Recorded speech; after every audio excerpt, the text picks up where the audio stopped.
I think what President Obama has done and what he's shown in his leadership is that he's interested in turning this country around, not just for a month or two, but for 20 years, 30 years, 40 years.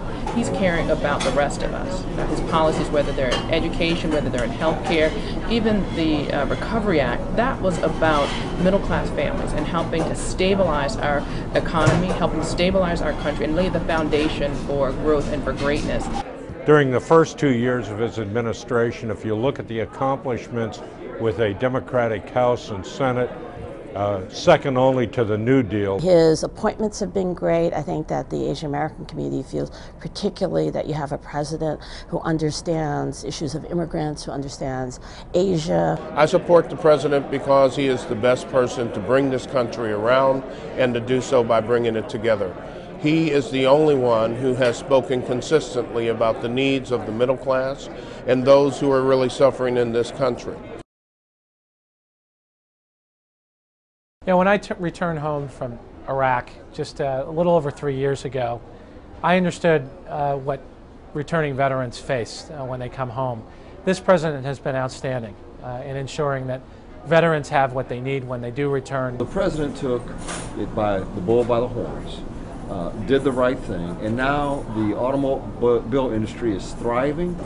Millions of people are working. As a result, it's come back to the levels that it was before this major recession. My wife was diagnosed with breast cancer in 2008. Without the affordable health care, we would not have the ability for my wife to get insurance. That's a personal story, but it hits so many people that I know that are not able to afford health care. We've heard about the violence along the border.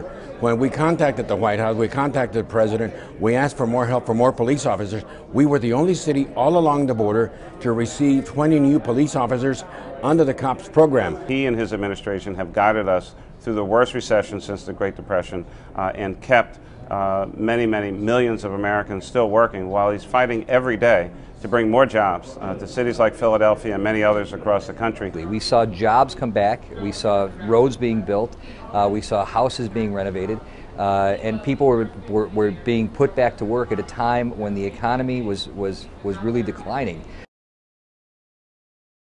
I hear people all the time complaining about politicians and saying, gosh, I wish they would just stop going back and forth and just try to focus on the problems. We finally have a president who's doing that, and that's why we need to keep him in office. That's the kind of president we need right now. Someone that is really committed to not only the troops when they're abroad, but troops when they come home. He has said yes when others have said no. He's led through some of the most difficult times. He's put programs out even through some great opposition. The president, in very short order, in very difficult times, has put a lot of great projects in place that we need to see continue 4 years. It's just not enough. We need a second term, and we need to see President Obama continue to lead our country forward.